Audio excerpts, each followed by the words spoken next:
Assalamu alaykum, men Güliz. Алдыңғы videoda men ana tilimizdan ingliz tilini oddiy beygiga tushirgan edim. Hamda ana tilimiz o'tib chiqqan edi. Bugun biz farzand tarbiyasi jihatda biz Uyg'urlar bilan Amerikaliklarni beygiga tushiraylik. Buvoqlarni beqish. Amerikaliklar odatda bola tug'ilgandan tortib bolani onadan ayirib, ayrim karvatda va ayrim uyda xultib doim yolg'iz qo'ydi. Shunga doim yolg'iz qo'yilgan bichar buvoqlar onaning illiq bag'ridan mahrum qilinib cho'ng bo'lib, ana bola o'ttirsidagi cho'nqur mehr-muhabbatlik bog'lanishdan quruq qoladi. Bu sap bog'lanishni kelinlikka har qanday qilibmi to'ldirg'ili bo'lmaydi. Kechikkan bo'ladi. Sho'ng amerikaliklar ota-onasini ancha beqib ketmaydi. Hamda har xil sabablarni bahona qilib, ota-onasining uyidan ayrilib, hatto yiroqlarga ketib, o'z turmushi bilan aldirash bo'ladi. Hamda bekma oz ko'rishidi. Ammo haqiqiy sababi Amerikalik ota-onalar farzandlarini o'zlaridan ayirib beqib, ikki taraf eng haqiqiy, eng saf bo'lgan cho'nqur mehr-muhabbatlik bog'lanishdan quruq qolganligi uchundir. Ammo biz farzandlarimizni qo'ynimizda beqib, ularning ummoqligidan huzurlanib, sog'lom cho'ng bo'lishiga qarab, faxrlanib boqamiz.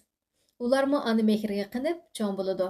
Hamda biz bolalarimizni esil beshklarimizga qo'yib, yinimizdan ayirmay uxultimiz. Böşük olmay qalsa, yenimizden ayırmay, mehr-muhabbetimiz bilan uxultimiz. Şuna bu acayip esil mehr-muhabbetlik bağlanışdan ana bola ikki taraf ortaq bəxirlənib, bizni şərsiz beqib çoğqılğan, suyumlik ata-onamizni çoğqur suyimiz.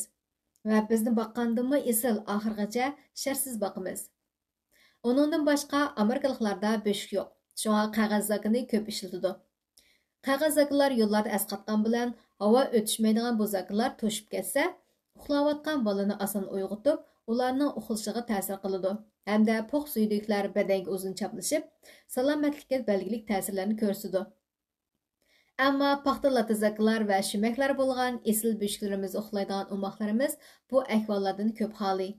Shun bu jihatda bizga bir nima qo'shildi. Yemak-ichmak jihatda. Gerçi ana sutining shunchalik muhim ham esilligini butun insoniyat bilsa-mu, ammo har xil bahona sabablar bilan Amerikaliklar farzandlarini bekla boldir emitishdan to'xtatadi. Hatto ba'zilari badan sharoiti yor bergan taqdirdami, og'riqdan va horg'inlikdan emdirgisi kelmaydi. Shuning bilan ular sut parashukiga tayindi. Buvoqlarning ona sutidan mahrum qilishi yetmagandek, sut parashuklarda har xil masalalar chiqib, buvoqlarning sog'lom yetilishiga belgilik ta'sirlarni ko'rsatmoqda. Ammo biz buvoqlarni ona sutida qanchalik uzun boqalasak, shunchalik foydali bo'lganligi burundan tatib ayon bo'lg'achqa, suyumlik onalarimiz jafoga va og'riqqa chidab, ona sutida beqib, farzandlarning sog'lom cho'ng bo'lishiga kafolatlik qiladi. Shuning bilan farzandlar ehtiyojli bo'lgan insoniyatdagi eng esil, ammo haqsiz bo'lgan ona sutidan bahramlanib, sog'lom cho'ng bo'ladi. Shu bu jihatda bizga yana bir nima qo'shildi. Esil e'tiqod tarbiyasi jihatda. Amerikalıqlar Xristian dini və başqa nurg'un dinlarga e'tiqod qiladi. Ammo yaqinqi yillardan buyon dinsizlik avjiga chiqib, maktab oila tarbiyasiga qattiq ta'sirlarni ko'rsatdi. Masalan, nurg'un Amerikalik ota-onalar e'tiqod qiladigan dinlarni farzandlariga o'rgatmay, bolani jamiyatga, bo'libmi maktabga itirib qo'yadigan ahvollar ig'ir bo'lishga boshladi. Shuning bilan bolalar e'tiqodsiz cho'ng bo'lib, nadagi qamlashmagan cho'lponlarga maslanib bo'ldigan, diniga cho'qinmay insonlarga cho'qinadigan bo'ldi. Eng ichinchliqi Allah yaratgan jinsini itiraf qilmaydigan, hatto nomus qiladigan, o'zgartiradigan bo'ldi. Texim ichinchliqi ular o'zlarining xato bo'lgan nachar talishni boshqalarga, bo'libmi yosh farzandlarga tashviq qiladigan bo'ldi. Ammo biz Uyg'urlar farzandlarni kichikdan boshlab dinimizni tunishtirib, mehr-muhabbatimizni singdirib, e'tiqodli qilib cho'ng qilamiz. Shunga bizda dinidan chiqib, ota-onasidan tinib, dinini o'zgartirish yoki dinsiz bo'lish, qamlashmagan cho'lponlarga cho'qinish va yoki jinsidan nomus qilib o'zgartiradigan nachar ahvollari yo'q. Shu bu jihatda bizga yana bir nima qo'shildi. Esil qoida-usul tarbiyasi jihatda. Amerikaliklar bolalarni qoida-usulli qilib tarbiyalashga tirishadi-yu, ammo haddidan oshiradi. Bolalarni qoidaga rioya qilishda savr taqatlik bilan yetaklamay, zo'rlaydi. Bo'libmi sirtlarda cho'qim jim turish, yugurib yurmaslik, tomoqlarni oralari bilan yeyish qatorliq qoida-usullariga zo'rlab bosh akizish uchun uydan boshlab qattiq talab bilan tarbiyalaydi. Buninglik bilan farzandlarning erkinligiga ta'sir qiladi. Ular qoida-usullarga qo'rqib turib rioya qiladi. Cho'ng bo'lgan sari norozilik idisi kuchaydi. Ata-onalarning qattiq qo'lliqi mehr-muhabbatni va hurmatni yo'qotadi. Şoň farzandlar ata-onasi yo'q vaqtlarda qiladiganini qilib oladi. Ammo biz farzandlarga qoida-usullarni sabrlik bilan tushuntirib, uyda, bo'libmi sirtlarda ish-harakatlarga qanday diqqat qilish to'g'risida yo'lliq tarbiya beramiz. Ammo hargizmi qattiq qo'lliq qilmay, uyda ancha-muncha sho'xlik qilishiga, oiladagilarning erkin azodi paranlashishiga, go'shtlarni talishib yeyishiga yo'l qo'yib, farzandlarning yetilishi uchun iliq, xo'shal-xo'ram oila muhiti barpo qilamiz. Buninglik bilan farzandlarimizning ata-onalarga bo'lgan muhabbati va hurmati kuchaydi.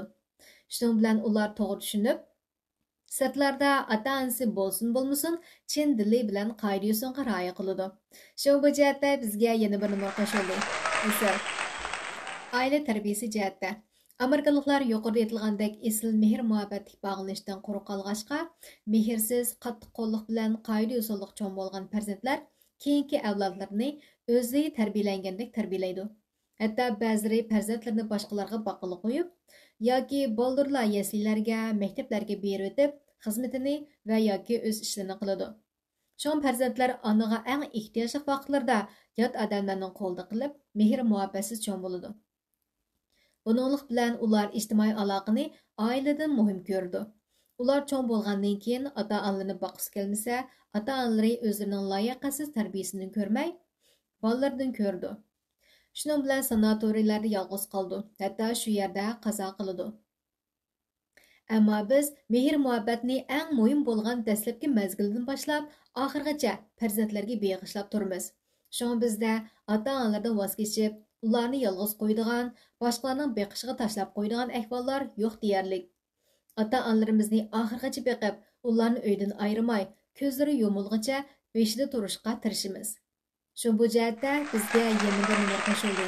Isal. Maktab o'qitishi jihatda yuqorida aytib o'tilgandek dinini yo'qotgan Amerika ma'rifidagi xizmatchilar ilm-fanning o'rniga dinsizlikni targ'ib qilib, jinsiyat uqumini xatolashtirib, maktablarda dars qilib o'tishga, kutubxonalarga munosabatlik qamlashmagan kitoblarni kirgizishga boshlaydi. Eng echinchli shuki, qamlashmagan, haddidan oshgan bu darslar va kitoblar bog'cha yaslilargacha kirgizilib, narsida bolalarning kallasini qaymoqtirdi. Buningga qarshi chiqqan ota-onalar bilan maktab o'tirsida doim ixtilof yuz berib turdi. Bularning hammasi jamiyatga, bo'libmi yosh farzandlarga yomon ta'sirlarni berdi. Ammo bizda bu ahvollar yo'q. Chunki biz farzandlarni e'tiqodli qilib tarbiyalab, Alloh yaratgan jinsidan faxrlanadigan, ideyasi kuchlik, sharm-hayoli qilib tarbiyalab, ularni maktab yoki jamiyatning nachar iqimidan qo'g'dab, nachar vaziyatning borliq kelishini to'sish uchun kuch chiqaramiz. Şoň bu jihatda bizga yana bir numar qo'shildi. Esil. Endi natijaga qarab baqsaq, biz 6 numaraga, Amerikaliklar 0 numaraga erishibdi. Şoň bu baygida biz Uyg'urlar yangliq. Vahshiy esil. Yuqorqilar faqatla shaxsiy ko'z qarashlarim, Amerika ma'rif tarbiyasida yaxshi sharaflarmi bor? Bizmi xatoliklardan mustasno emasmiz. Ammo bu baygining maqsadi keng xalqimizga esil Uyg'urligimizni, urf-odatlarimizni va tarbiya nasihatlarimizni davomli eskartib turish, qo'g'dash va shundoqla avloddan avlodga qoldirish kerakligini ta'kidlashdir. Chunki ona tilimizdan boshqa bularmi kimligimizni saqlashdagi muhim yo'llarning biri. Ana tilimizdagi sarxil mazmunlarning texnik ko'p ishlanishi uchun qanlig'a agishib mazmunlarni tarqitib qo'yasiz. Rahmat.